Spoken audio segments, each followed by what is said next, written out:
Hey, I hope all is going well and you're having a beautiful, blessed day. Today, I want to talk about the Media Access Awards that took place last night. The Media Access Awards was and is an award show that highlights disabled talent. And up until this week, I had never heard of it. But I'm glad it exists because one thing that it does is it proves me wrong. I thought there was nothing out there for us like this. And furthermore, I believed that we had a long way to go as a community, which we still do.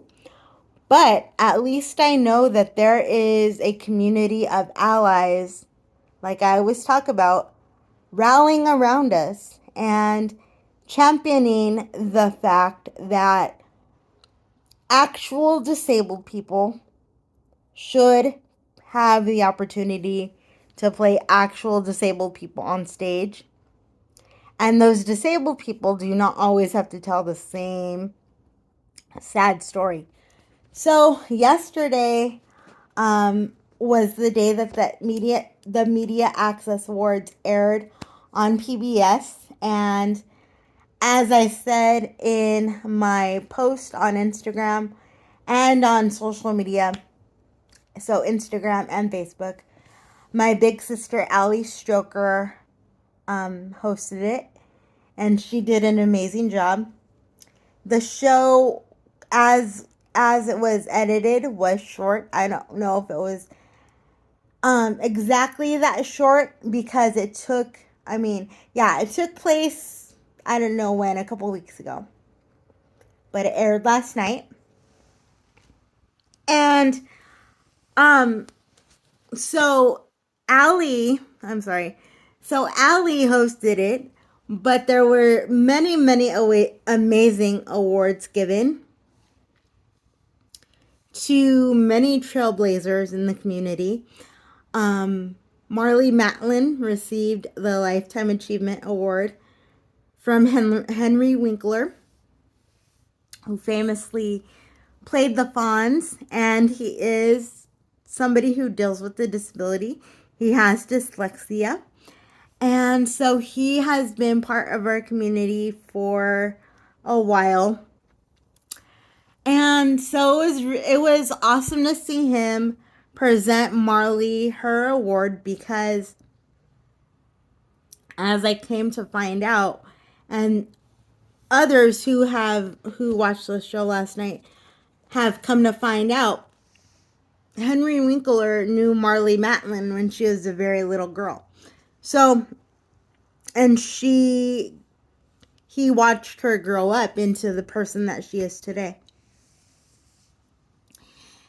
And also one of the most sweetest moments, and I think it goes without saying, um, for the Rolettes and Boundless Babes community, was when Cece Taylor presented Marissa Bodie with the Christopher Reeves Award. And it went to a person who had their debut in entertainment. So that happened, and that was a very sweet moment.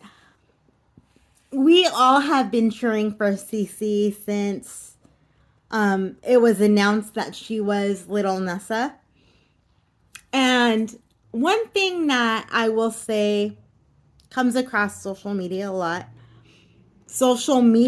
lot is I'll do anything for Nessa, for Little Nessa.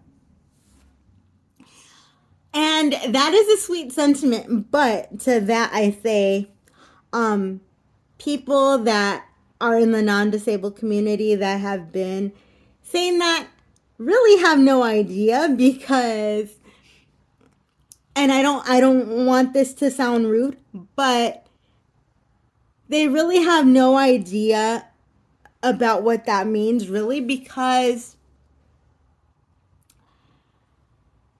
little girls like Cece and other little girls in our community deserve to see strong, powerful people that are using their abilities that they have and using their disabilities to create awareness and to show the world that we can have a successful life without being quote unquote healed or cured or fixed or however you might want to put it. So I think when I think of the phrase I'll do anything for Nessa Rose or little Nessa, I think of showing up in full power and not being ashamed of who I am and what I'm doing. Yes, okay, we totally, I think goes without saying, we totally have to be respectful to the community and really think about what we say before we say it. But I also think that we should be able to speak up unapologetically and show the world including the little kids in our community, that they can have a strong, powerful life and they don't have to apologize for it. Yes, they have to be kind, but they don't necessarily have to apologize for the way they look or the way they get around.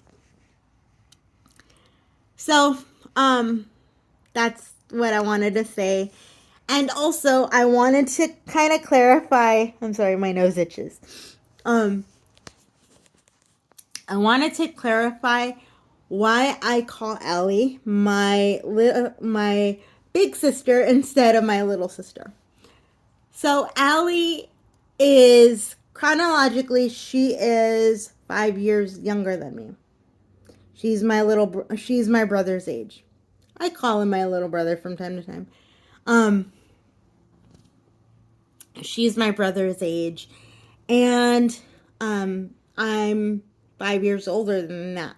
But the reason why I call Allie my big sister is because she was the first woman to pave the way on Broadway and to show Broadway that we can do this. We can be performers and we can be people who